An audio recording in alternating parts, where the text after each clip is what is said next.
In the summer of 1857, 3 widows in Charleston, South Carolina did something that would scandalize their entire community.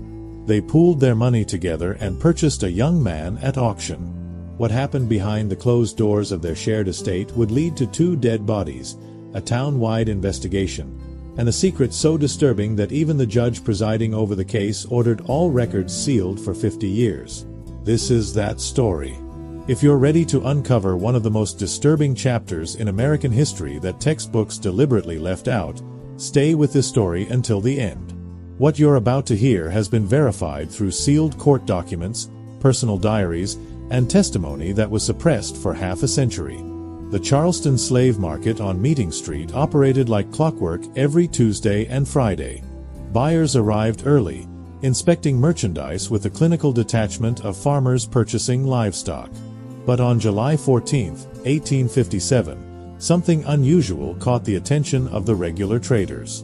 3 women entered together, all dressed in black mourning clothes despite their husbands having died years apart. Catherine Whitmore, 42, had buried her tobacco merchant husband 3 years prior. Eleanor Ashford, 38, lost her shipyard owner husband to yellow fever in 1854. Margaret Cordell, the youngest at 34, became a widow when her cotton plantation owner husband died in a riding accident just 18 months earlier. None of them needed to be there. Each woman had inherited substantial estates. Each employed multiple household slaves. Each had the means to purchase labor independently. Yet they arrived together, sat together, and bid together. The auctioneer brought forth Lot 47, an 18-year-old field hand named Samuel, recently transported from a failing plantation in Virginia. He stood 6 feet tall, unusually educated for his circumstance, able to read and write, which his previous owner had foolishly permitted before financial ruin forced the sale of his property.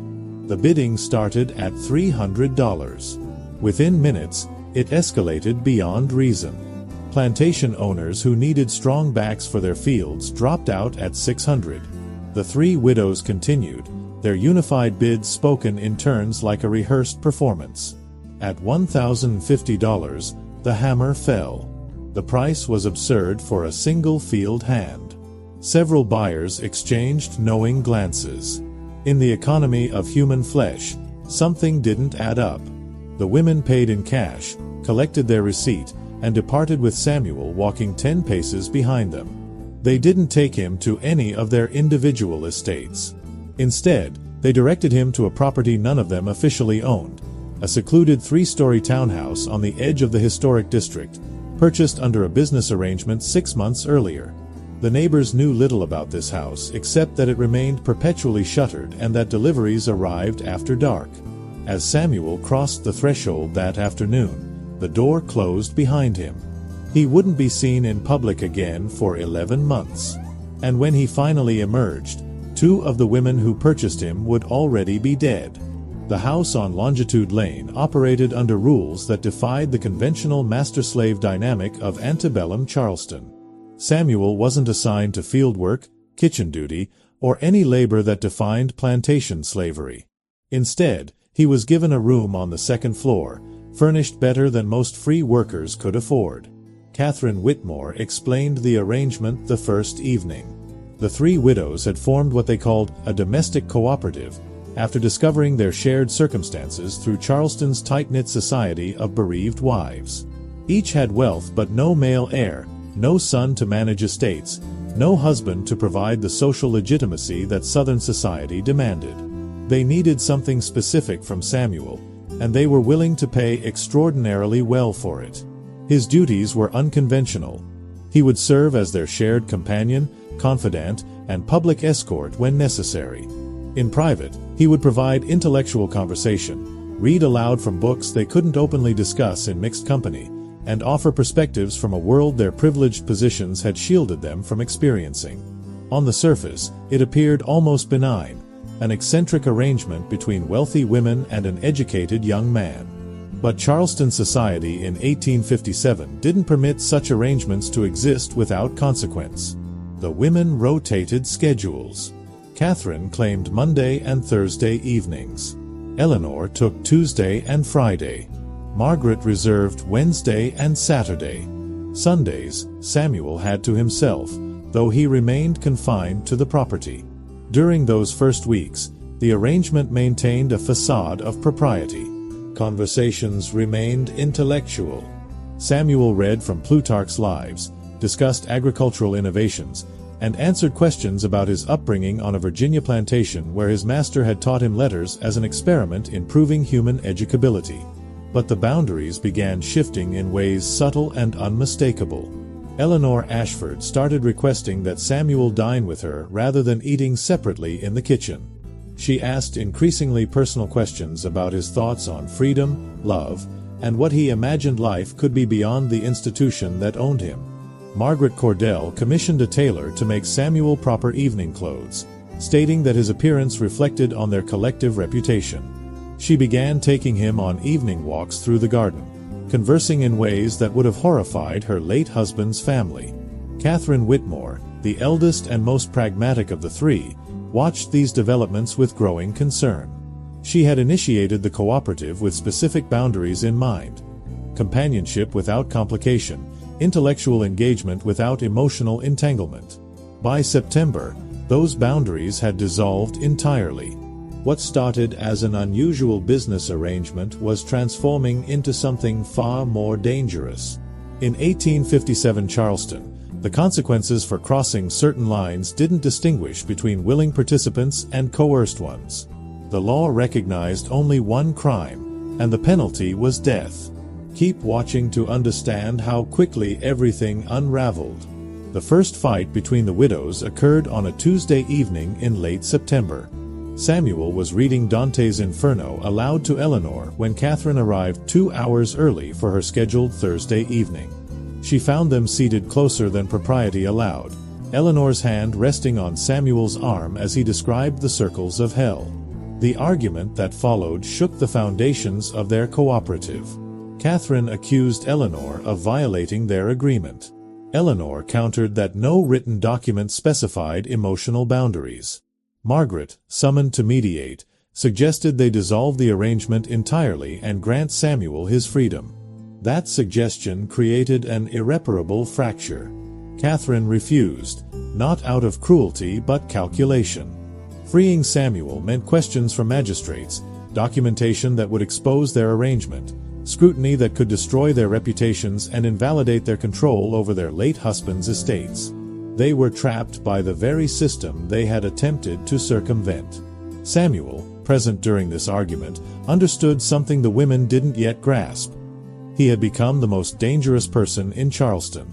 He knew too much, had witnessed too much, and represented evidence of transgressions that Southern law punished with execution. His education, once an asset, now became a liability. He could document everything. He could testify. He could destroy all three women with a single conversation to the wrong magistrate. That night, lying in his second-floor room, Samuel recognized that his life expectancy had shortened considerably. The women had created a situation with no lawful exit. And in Charleston, such situations typically resolve themselves with a body and a convenient story. He began planning his escape. October brought a cold front unusual for South Carolina, temperatures dropping into the 40s at night. Inside the house on Longitude Lane, the atmosphere turned colder still. The cooperative had fractured into competing factions. Eleanor and Margaret formed an alliance, proposing they relocate to Philadelphia where they could manumit Samuel legally and continue their association without the suffocating restrictions of Southern society. Catherine rejected this plan outright, recognizing it as precisely the romantic delusion that would destroy them all. Northern cities offered no sanctuary for interracial relationships in 1857. The Fugitive Slave Act made harboring runaways a federal crime.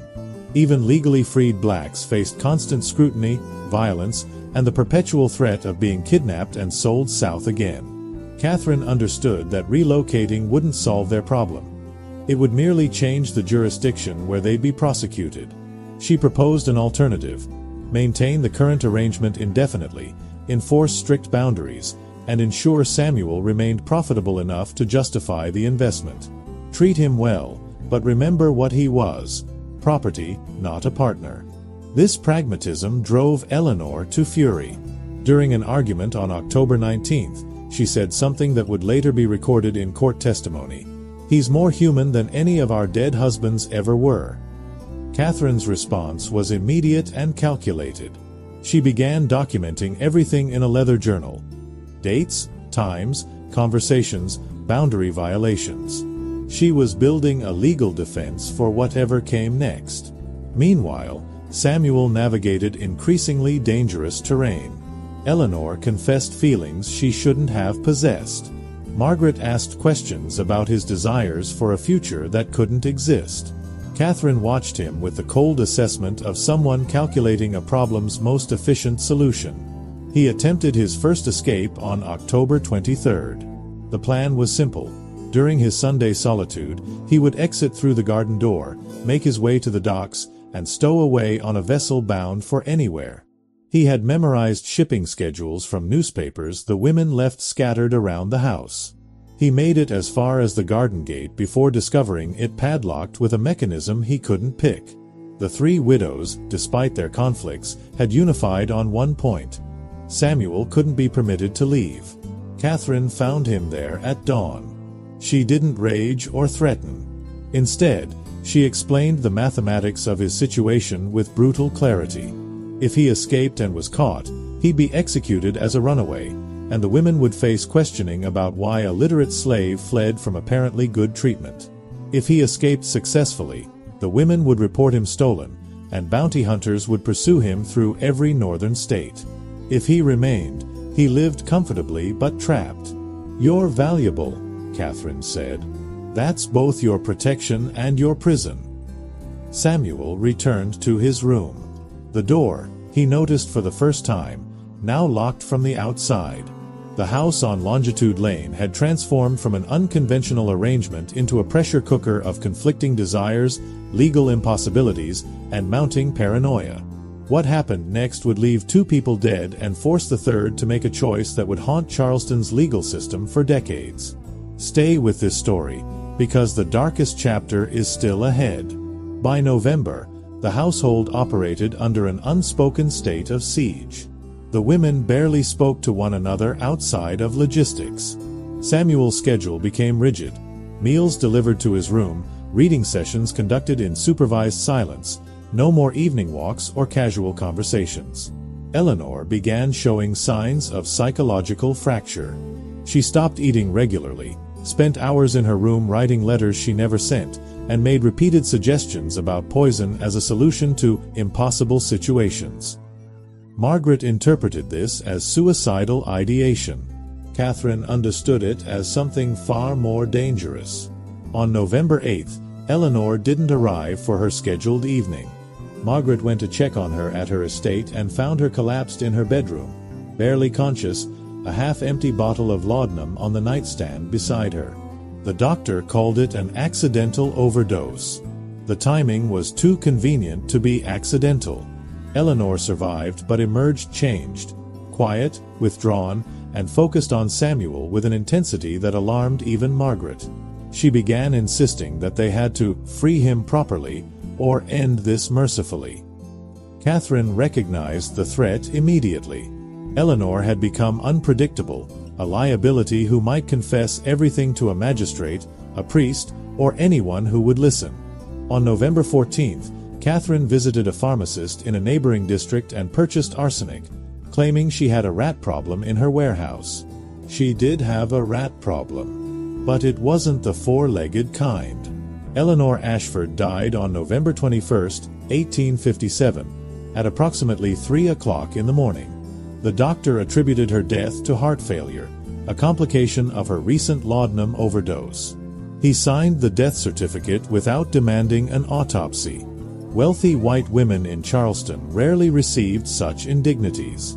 Her funeral drew a respectable crowd. Catherine and Margaret sat in the front pew, veiled in black, accepting condolences from society members who knew Eleanor only as a tragic widow who never recovered from her husband's death. No one mentioned the house on Longitude Lane. No one asked about the unusual financial partnership documented in Eleanor's estate papers. And absolutely no one questioned why Samuel, a slave owned jointly by 3 women, wasn't present at his mistress's funeral. Because by the time Eleanor was buried, Samuel had already connected the dots. He had watched Eleanor's decline. He had noticed Catherine's pharmacy visit, overheard through walls deliberately left thin enough to permit eavesdropping. He had observed Margaret's growing fear and withdrawal. Eleanor hadn't died of heartbreak or accidental overdose. She'd been murdered, and Catherine had gotten away with it. The morning after the funeral, Catherine arrived at the house with new documents. She explained to Samuel and Margaret that Eleanor's third of ownership now transferred according to their original cooperative agreement. The property would be managed jointly between the 2 surviving widows.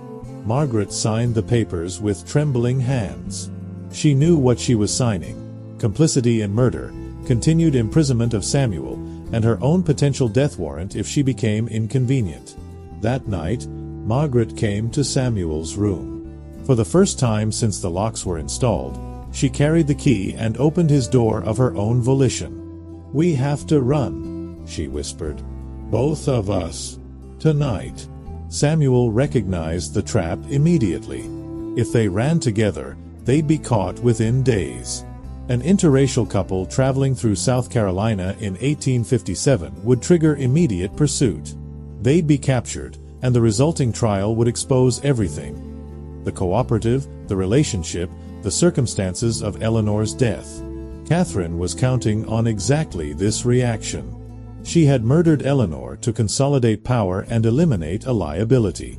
Now she was maneuvering to force Margaret into a mistake that would eliminate the second liability. Samuel explained this to Margaret with the patient logic of someone who'd spent his entire life calculating survival odds in a system designed to kill him. "She's already won," he said. "The moment you run, you prove you're guilty of everything she'll accuse you of." Margaret collapsed into sobbing. She confessed everything: her love for Samuel, her horror at Eleanor's murder, her certainty that Catherine would kill her too, and her complete inability to see any path forward. Samuel held her while she cried, understanding that this moment of human connection would likely be his last. Margaret was too fragile, too emotional, and too wealthy to survive what came next. The next morning, Catherine arrived to find Margaret's bedroom empty. A note on the dresser explained that Margaret had decided to visit relatives in Savannah for an indefinite period. She would communicate through her lawyer regarding future arrangements for the cooperative. Catherine read the note, set it aside, and asked Samuel a direct question. "Did she run?" "She left," Samuel answered carefully. "I don't know where." Catherine studied him for a long moment, then nodded. "I suppose it doesn't matter. She'll be back once she realizes she has nowhere else to go." But Margaret never came back. 2 widows had purchased a slave together. Now one was dead, one had disappeared, and the third stood alone in a house filled with evidence of crimes that Southern law punished with execution. What Catherine Whitmore did next would determine whether she survived with her reputation intact or joined Eleanor in an early grave. The story's darkest turn is just ahead. Catherine spent the next 3 days methodically searching Margaret's rooms. She found hidden letters describing the cooperative in damning detail, diary entries that read like evidence transcripts, and most dangerously, a detailed account of Eleanor's symptoms before her death that any competent doctor would recognize as arsenic poisoning. Margaret had been documenting everything, building a case against Catherine while pretending to remain complicit. Catherine burned the documents in the fireplace, watching years of evidence curl into ash. Then she turned her attention to the remaining problem: Samuel. He knew everything. He had witnessed Eleanor's decline, understood the timing of Catherine's pharmacy visit, and could testify to conversations that would establish motive and opportunity. As long as he lived, Catherine remained vulnerable to exposure. But killing a slave she owned outright would trigger the exact scrutiny she'd murdered to avoid. Slaves were property, and property destruction required explanation, documentation, and potentially investigation. She needed Samuel to die in a way that appeared natural, accidental, or justified. On November 28th, Catherine informed Samuel that his circumstances were changing. She was consolidating her holdings, selling the house on Longitude Lane, and relocating him to her deceased husband's tobacco plantation outside Charleston. Samuel understood immediately. Isolation, removal from any potential witnesses, and an environment where deadly accidents occurred regularly. He had 1 week to solve an impossible problem. Escape without triggering pursuit, survive without resources in a society that criminalized his existence, and somehow ensure Catherine faced consequences for Eleanor's murder. The solution, when it came to him, was as brutal as it was necessary. Margaret Cordell's body was discovered on December 3, 1857, floating in the Ashley River just south of Charleston. The coroner determined she had been in the water approximately 5 days, suggesting she died around November 28, the same day Catherine announced Samuel's relocation.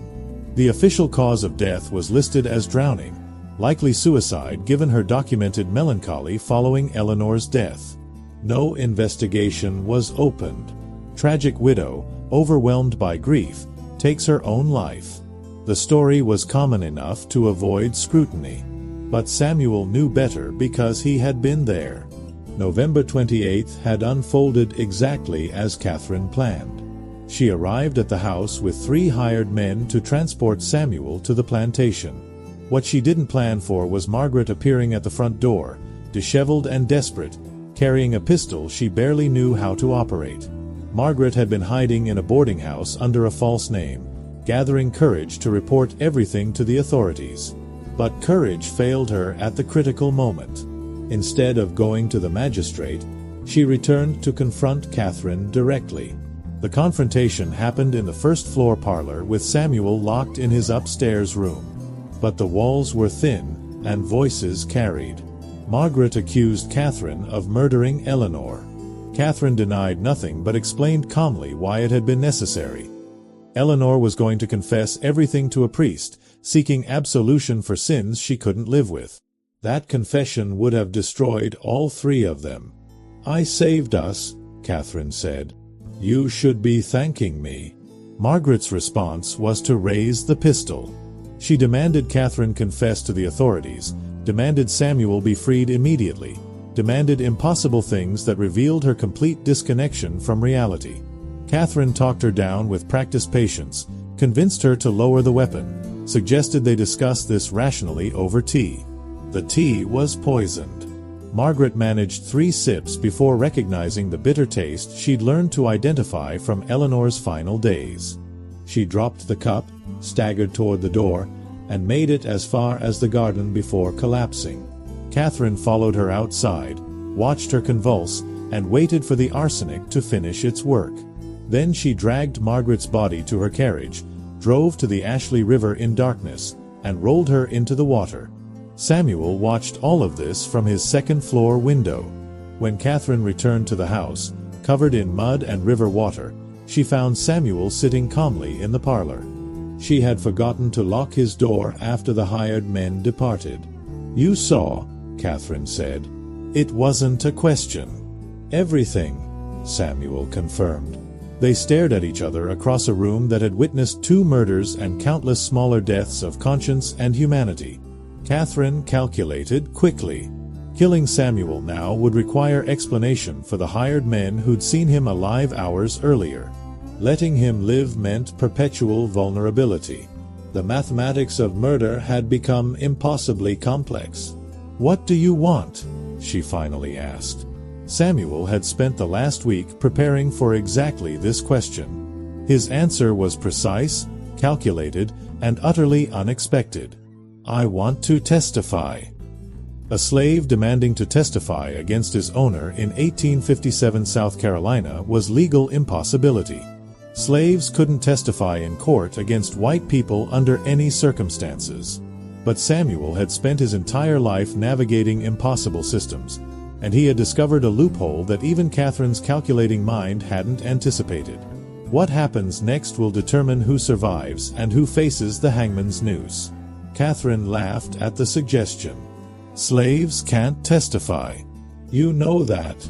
Not in criminal court, Samuel agreed. But in probate proceedings concerning Eleanor and Margaret's estates, I can provide depositions. The cooperative agreement made me jointly owned property. That gives me standing to provide evidence about the circumstances surrounding my owners' deaths. Catherine's expression shifted from amusement to calculation. Samuel was right. Probate courts operated under different rules than criminal courts. Property disputes required documentation of circumstances affecting estate transfers. If Samuel provided deposition testimony describing Eleanor's symptoms, Catherine's pharmacy visit, and Margaret's confrontation, it wouldn't directly accuse Catherine of murder. But it would establish a pattern that Eleanor and Margaret's relatives could use to demand criminal investigation. "What do you want?" Catherine asked again, this time without the pretense of superiority. "Freedom," Samuel said. "Legal manumission, documented properly, with enough money to establish myself in Philadelphia. In exchange, my deposition will describe Eleanor's accidental overdose, Margaret's suicide motivated by grief, and my own testimony that you treated both women with exemplary care until their tragic natural deaths." It was blackmail structured as a business transaction. Catherine appreciated the elegance. "And if I refuse? Then I provide accurate testimony, accept whatever consequences follow, and watch you hang." Catherine considered this for a long moment. Then she walked to her writing desk, pulled out fresh paper, and began drafting manumission documents. The agreement took 3 days to finalize. Catherine's lawyer questioned the unusual circumstances, but Catherine explained it as charitable gesture honoring Eleanor and Margaret's progressive views on gradual emancipation. The lawyer drafted the papers, filed them properly, and by December 10th, Samuel was legally free. Catherine handed him $200 in cash and a train ticket to Philadelphia. "If you ever return to Charleston," she said quietly, "I'll have you killed, free or not." Samuel believed her. He took the money, the papers, and left South Carolina that same evening. He never returned. But the story didn't end there. Charleston society accepted the official narrative of 2 tragic widows who died within weeks of each other, victims of melancholy and the devastating grief that claimed so many bereaved women in that era. The cooperative was dissolved, the house on Longitude Lane sold to a merchant family from Virginia, and Catherine Whitmore returned to managing her late husband's tobacco business. For 6 months, she appeared to have succeeded completely. But Eleanor's brother, Thomas Ashford, was a lawyer in Richmond with both the resources and the suspicion to investigate his sister's death. He arrived in Charleston in June 1858, requesting access to Eleanor's estate documents and medical records. What he discovered troubled him immediately: a cooperative business arrangement between 3 widows to jointly purchase and house a male slave, documented expenses for the Longitude Lane property that seemed excessive for storing furniture, and most damning, a final letter Eleanor had written but never sent, found among her papers. The letter, addressed to Thomas but never mailed, described the cooperative in vague terms but expressed Eleanor's fear that circumstances had evolved beyond proper boundaries, and that she was terrified of consequences that seem increasingly inevitable. Thomas brought these documents to Charleston's magistrate, demanding investigation into potential foul play. The magistrate initially dismissed his concerns, but Thomas persisted. He hired a private investigator, a former Pinkerton agent named Marcus Webb, who specialized in cases involving suspicious deaths among wealthy families. Webb began interviewing neighbors near the Longitude Lane property. Most claimed to know nothing, but several remembered seeing a young black man visible occasionally in upper windows, which contradicted Catherine's description of the property as mere storage. Webb tracked down the doctor who signed Eleanor's death certificate. Under pointed questioning, the doctor admitted he hadn't actually examined Eleanor before her death. He'd been summoned after the fact and signed the certificate based on Catherine's description of symptoms. The pattern Webb uncovered suggested something far darker than melancholy. In August 1858, Webb located Margaret's former house staff. One maid testified that Margaret had seemed frightened in the weeks before her death, that she'd asked strange questions about poison symptoms, and that she'd burned several documents in her fireplace the day before she disappeared. Webb presented his findings to Thomas Ashford, who brought them to Charleston's district attorney. The evidence was circumstantial but compelling. 2 women dead within 2 weeks, both connected to an unusual business arrangement, both having expressed fear before their deaths. The district attorney opened a formal investigation. Catherine learned of the investigation on August 15th when a sheriff's deputy arrived at her estate requesting an interview. She granted the interview with perfect composure, explaining the cooperative as a reasonable business arrangement, Eleanor's death as a tragic accident, and Margaret's death as suicide motivated by unbearable grief. "And the slave you purchased together?" the deputy asked. "Freed and relocated to Philadelphia," Catherine answered. "A charitable gesture honoring my deceased partner's progressive sentiments." The deputy wrote this down, thanked Catherine for her cooperation, and departed. Catherine immediately began preparing for the battle she knew was coming. The investigation Catherine thought she'd avoided was now focused directly on her. With Eleanor's brother funding a professional investigator and the district attorney reviewing evidence, the possibility of arrest became real. But Catherine had one critical advantage. The only witness who could definitively prove her guilt was legally prohibited from testifying against her. The question was whether Samuel would risk everything to ensure justice prevailed. Marcus Webb's investigation hit its critical obstacle in September 1858. Every piece of evidence was circumstantial. Suspicious circumstances, suggestive letters, concerning patterns, but no direct proof of murder. Without a witness to the actual deaths, no prosecutor could secure a conviction. Webb needed to find Samuel. Tracking a freed slave to Philadelphia in 1858 was nearly impossible. Freed blacks often used false names to avoid recapture under the Fugitive Slave Act. They moved frequently, worked cash jobs that left no paper trail, and deliberately avoided creating documentation that could be used against them. But Samuel had made one mistake. He had kept his real name. Webb found him working as a teacher in a small freedmen's school in Philadelphia's 7th Ward. Samuel had used Catherine's money to establish himself modestly, renting a small room, teaching children whose parents scraped together pennies for education, and trying to build a life that didn't include murder and coercion. Webb approached him in late September with a proposition. Testify about what he witnessed, help convict Catherine Whitmore of 2 murders, and ensure justice for Eleanor and Margaret. Samuel's response was immediate and final. "No." Webb was stunned. "She murdered 2 women. You're the only witness who can stop her." "I'm also the only witness she'll believe is dead if I stay away," Samuel replied. "The moment I testify, she'll have me killed. Free papers won't protect me from an assassin." "You'd let a murderer walk free?" Samuel met Webb's eyes with the steady gaze of someone who'd survived impossible circumstances through calculated pragmatism. "I'd let 2 murderers walk free if it means I survive to teach 20 children how to read. That's the mathematics of my life, Mr. Webb. You wouldn't understand." Webb tried appealing to Samuel's conscience, his sense of justice, even offering protection he couldn't guarantee. Samuel refused every argument. Finally, Webb played his final card.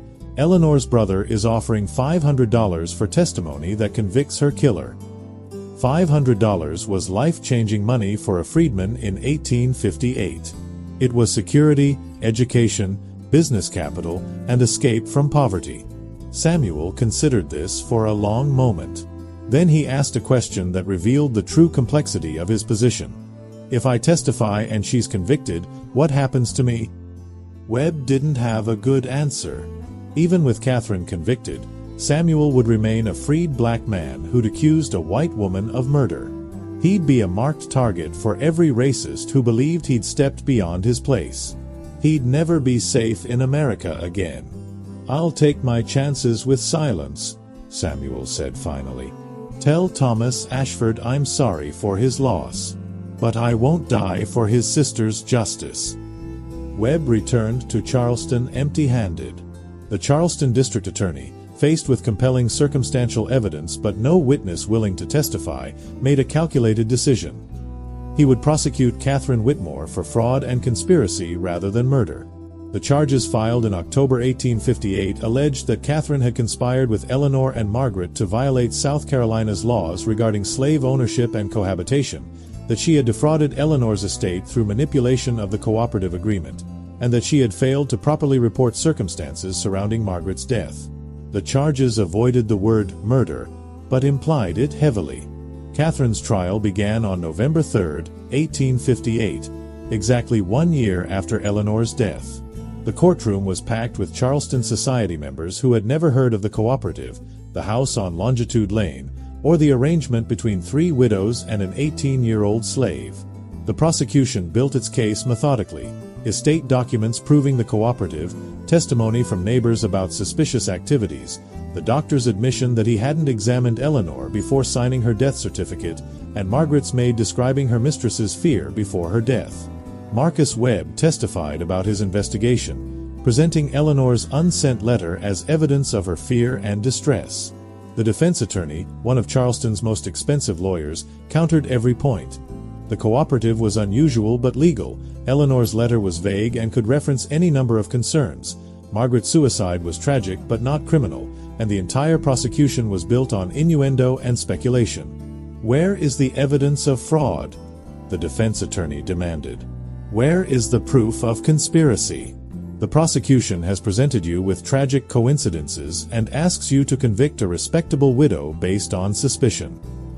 The trial lasted 6 days. The jury deliberated for 3 hours. They returned a verdict of not guilty on all charges. Catherine Whitmore walked out of the courtroom a free woman, her reputation damaged but her liberty intact. The judge sealed all trial records, citing the sensitive nature of the testimony and the need to protect the deceased women's reputations. Thomas Ashford left Charleston the next day, defeated and furious. Marcus Webb closed his investigation, convinced he'd witnessed a murderer escape justice through legal technicality. And in Philadelphia, Samuel read about the trial's conclusion in a newspaper and felt the complicated relief of having made the right decision for himself, even if it wasn't the just decision for Eleanor and Margaret. Catherine returned to her tobacco business, never remarried, and lived another 32 years. She died in 1890 at the age of 74, wealthy and respectable, having never faced consequences for the 2 women she murdered. But the story still had one final chapter. Justice failed in 1858, but history has a longer memory than courts. What happened after Catherine's acquittal would reveal truths that legal testimony never could, and it would ensure that the 3 widows' story, however dark, would eventually reach the light. The final chapter explains how sealed court records became public knowledge and what Samuel's ultimate choice meant for everyone involved. Catherine Whitmore lived 3 decades after her trial, managing her business successfully, maintaining her social position, and never publicly acknowledging the events of 1857 to 1858. But privately, she documented everything. In a locked trunk discovered after her death in 1890, Catherine's executor found 17 leather-bound journals covering her entire adult life. The journals from 1856 to 1859 contained detailed descriptions of the cooperative, the deterioration of relationships, and most shockingly, explicit admissions of how she murdered Eleanor Ashford and Margaret Cordell. Catherine wrote with the cold precision of someone documenting a scientific experiment. She described purchasing arsenic, calculating dosages, administering poison in tea and wine, and disposing of Margaret's body. She explained her reasoning. Eleanor had become a liability through emotional instability, Margaret had become dangerous through her documentation efforts, and eliminating both was necessary to protect herself. The journals also contained Catherine's assessment of Samuel: remarkably intelligent, dangerously perceptive, and ultimately pragmatic enough to value his own survival over abstract justice. He made the correct choice in refusing to testify. I would have had him killed within a month of conviction. Catherine's executor faced an immediate dilemma. Publishing the journals would scandalize Charleston society and potentially prompt legal action against Catherine's estate. Destroying them would hide valuable historical documentation. He chose a middle path. He donated the journals to the South Carolina Historical Society with the stipulation that they remain sealed for 50 years after Catherine's death. Those journals were opened to researchers in 1940. By then, everyone involved was dead. Thomas Ashford had passed in 1902. Marcus Webb died in 1915. And Samuel had died in Philadelphia in 1923, at the age of 84, having spent 65 years as a free man teaching thousands of children to read. Samuel never spoke publicly about the cooperative, the murders, or his decision to refuse testimony. But in 1920, 3 years before his death, he gave a single interview to a black newspaper in Philadelphia. The interviewer asked if he had regrets about his choices. Samuel's response revealed the depth of his understanding. "I regret that 2 women died. I regret that a murderer lived free. But I don't regret surviving. The white folks who judge me for that decision never had to make calculations like mine. They never had to weigh justice against a lynch mob. They never had to choose between speaking truth and breathing tomorrow." The interviewer asked if he would testify today, decades later, if given the chance. "Today, I'm an old man who taught 5,000 children to read," Samuel said. "If I'd testified in 1858, I'd be a dead man who helped convict 1 murderer. I think I chose the more valuable path." When historians finally accessed Catherine's journals in 1940, they confirmed everything Samuel never testified to. The confirmation came too late for legal consequences, but early enough to correct the historical record. The sealed court documents from Catherine's trial were also released in 1940, revealing the prosecution's suspicions and the defense's successful strategy of creating reasonable doubt where none should have existed. Together, the journals and trial documents paint a complete picture of what happened in Charleston in 1857. 3 wealthy widows attempted to circumvent society's restrictions through an unconventional arrangement. That arrangement evolved into something legally and emotionally impossible, and when it collapsed, 2 women died while the third walked free. The final accounting. The house on Longitude Lane still stands in Charleston's historic district. It's been renovated multiple times, serving as a private residence, a law office, and currently a boutique hotel. No historical marker identifies its past. Most guests sleep comfortably, unaware that they're resting in rooms where 2 murders were planned and 1 victim took her last breath. Catherine Whitmore's grave in Magnolia Cemetery bears no mention of the trial or the accusations. Her tombstone describes her as a successful businesswoman and benefactor to several charitable causes. She donated generously to orphanages and schools during her life, possibly as penance, possibly as reputation management. Margaret Cordell and Eleanor Ashford are buried in the same cemetery, their plots purchased by their families before the full scandal emerged. Their tombstones describe them as beloved daughters and faithful wives. Nothing suggests the unconventional choices they made or the price they paid for them. Samuel has no grave marker anyone has located. He was buried in a freedmen's cemetery in Philadelphia that was later paved over for development. His name survives only in school records, the single 1920 newspaper interview, and the scattered references in Catherine's journals. The mathematics of their story is brutal in its simplicity. 2 women dead, 1 woman escaped justice, 1 man survived by refusing to pursue it. Modern scholars debate whether Samuel's choice represents pragmatism or moral failure. Some argue he had an obligation to testify regardless of personal risk. Others contend that demanding a formerly enslaved man sacrifice his life for white women's justice is itself a form of moral blindness. The sealed trial documents reveal one more crucial detail. The prosecution knew about Samuel's location in Philadelphia. They chose not to compel his testimony because they understood the legal impossibility of a black man's testimony against a white woman in 1858 Charleston. Even if Samuel had agreed to testify, the judge would have ruled his testimony inadmissible. Samuel's refusal wasn't cowardice. It was recognition of a system designed to ensure his testimony didn't matter. What the story reveals. The case of the 3 widows exposes several uncomfortable truths about antebellum American society. Slavery created legal frameworks that made murder possible and justice impossible.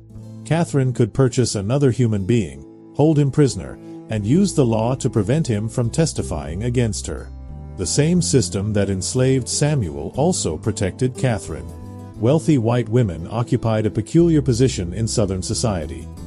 Legally restricted in many ways but practically insulated from consequences for actions that would have destroyed women of lesser means. Catherine's wealth bought her the best legal defense, social connections that discouraged thorough investigation, and the benefit of doubt that poverty never receives. The cooperative itself represented an attempt to find freedom within an oppressive system. The widows tried to create space for intellectual engagement, companionship, and something approaching equality. But they attempted this within a legal structure built on inequality, and that structure ultimately destroyed their experiment. Samuel's survival required impossible calculations. Weigh one's life against abstract justice, measure personal safety against moral obligation, and navigate systems designed to make both survival and justice unattainable simultaneously. Catherine's journals were published in 1955 as part of a historical collection examining antebellum Charleston society. The publication sparked debate about historical documentation of crimes versus respect for the dead. Some readers found the journal's clinical description of murder disturbing. Others valued them as rare first-hand accounts of how slavery corrupted moral reasoning. The journals revealed Catherine's final thoughts, written weeks before her death in 1890. "I regret the necessity of what I did but not the actions themselves. Eleanor would have destroyed all of us through her emotional instability. Margaret would have done the same through her romantic idealism. I saved myself and, in doing so, preserved my ability to contribute productively to society for 3 additional decades. The arithmetic favors my choices." This cost-benefit analysis of murder reveals how completely slavery distorted moral frameworks. Catherine could rationalize killing 2 women by calculating her own future productivity, a logic that only makes sense in a society that regularly calculated human worth in dollars and labor output. Samuel's 1920 interview provides the counter-perspective. Catherine Whitmore measured life in money and productivity. "I measure it in breaths taken, children taught, and mornings waking up free. By her arithmetic, she made the right choice. By mine, she died having never understood what it cost." The final truth. The story of 3 widows who bought one 18-year-old slave doesn't end with justice or redemption. It ends with complicated survival, unpunished murder, and historical documentation that came too late to matter legally but just in time to matter historically. Samuel lived to 84, teaching until the year before his death.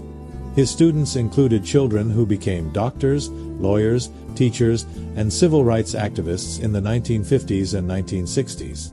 One of his students, James Morrison, became a federal judge in 1967.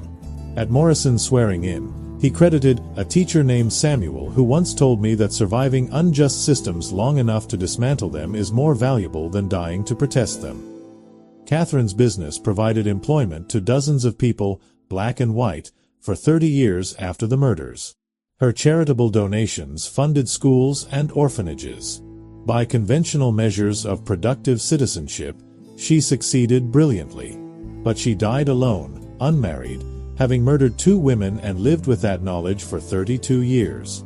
Her journals suggest she slept perfectly well despite this, which might be the most disturbing detail of all. Eleanor and Margaret's deaths accomplished nothing except removing 2 women from a world that had already restricted them severely.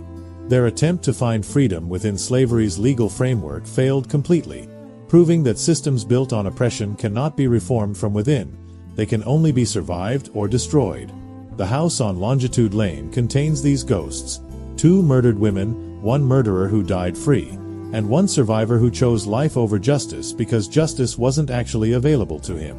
Guests staying at the boutique hotel sometimes report feeling uncomfortable in certain rooms, hearing sounds they can't explain, sensing presences they can't identify. The current owners dismiss these reports as typical historic building quirks. But the discomfort is real. Some houses remember what happened within their walls, even when the people who walk those halls have forgotten. In 1857, 3 widows attempted to purchase freedom through money and unconventional arrangements. 2 died for that attempt. 1 killed them and lived free. 1 survived by refusing to choose justice over survival. The story demonstrates what happens when human beings try to build humane relationships within inhumane systems. The system wins, the relationships fail, and survival requires calculations that destroy a piece of everyone involved. Samuel understood this from the beginning. Catherine learned it too late. Eleanor and Margaret never learned it at all, and that ignorance killed them. Charleston in 1857 was a city built on the legal fiction that some humans were property. That fiction created the circumstances for every event in this story. The cooperative, the murders, the trial, and the sealed records.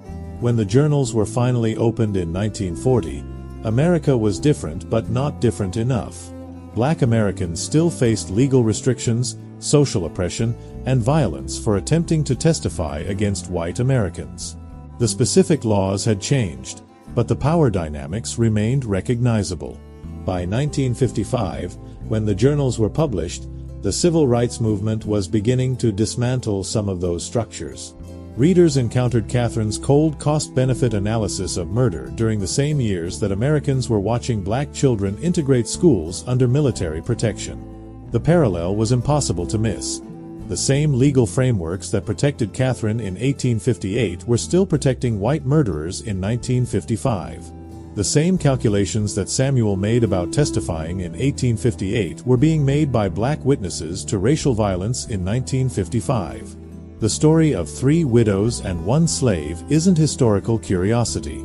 It's a map of how oppressive systems create impossible choices, reward the ruthless, punish the vulnerable, and ensure that justice remains perpetually deferred for those without power.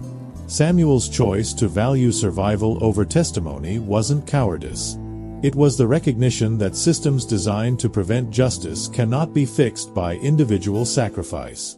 They can only be survived long enough to raise the generation that will dismantle them. He survived. He taught. His students lived to see the Civil Rights Act pass, the Voting Rights Act enacted, and some of the legal structures that protected Catherine Whitmore finally destroyed. That's not justice for Eleanor and Margaret, but it's something. And for a man who spent 18 years enslaved and 65 years calculating survival odds, something was better than the nothing that testifying would have achieved.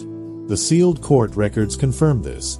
Even if Samuel had testified, the judge would have ruled his testimony inadmissible. His sacrifice would have meant nothing except his own death. He chose to live. History suggests he chose correctly. The story you've just heard has been reconstructed from Catherine Whitmore's journals, sealed court documents released in 1940, Samuel's 1920 interview, and historical records from Charleston's antebellum period. The names, dates, and events are documented. The dialogue is reconstructed from written accounts. The moral complexity remains unresolved because some historical events resist clean conclusions. 3 widows bought 1 slave. 2 died. 1 killed them. 1 survived by refusing to seek justice he couldn't obtain. That's the truth of 1857 Charleston. A city built on legal fictions so complete that murder could hide behind property law, and justice could be legally impossible for those most deserving of it. The house still stands. The graves remain marked. The journals exist in archives.